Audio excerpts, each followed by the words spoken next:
The first question that a new distributor usually asks when they start to sponsor people is, okay, where should I place them in my organization? Well, let's go over that.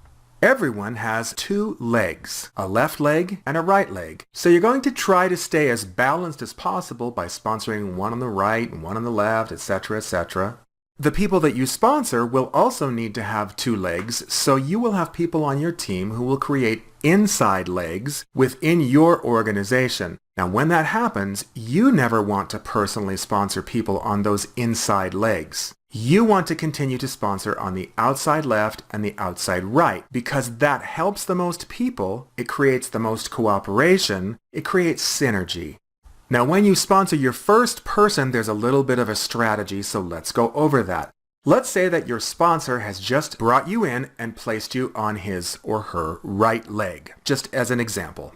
Just like everyone else, you will have to build an inside leg. But your sponsor and the people above your sponsor and the people above you will continue to sponsor people down that right leg because they share it with you and they need to sponsor people there to continue to build their own businesses. Now, when you sponsor your first person should be placed on the same leg on which you came in. In this example, your sponsor placed you on your sponsor's right leg. That means that your first person should be placed on your right leg. After that, you're free to sponsor somebody else on the other leg. In this case, it's the left leg. Now, when your first person starts to sponsor somebody, that's distributor number one there in this example, that person came in on the right leg, so his first person should be sponsored on the right leg. Number two's person should be sponsored on the left leg because that's the leg that number two shares with you.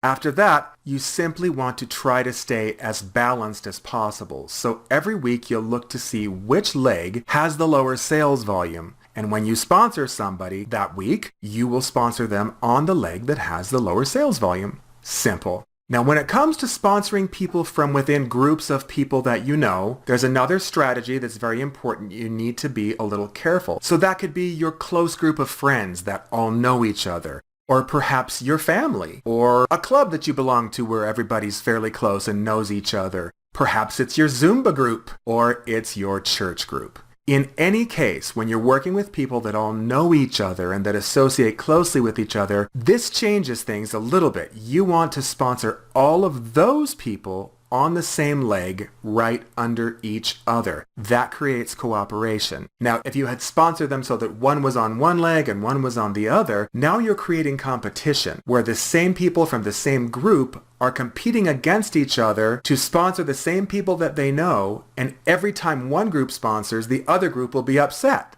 We don't want to create competition, we want to create cooperation and synergy. If you'll follow those simple rules, you'll create strong, cohesive, profitable teams.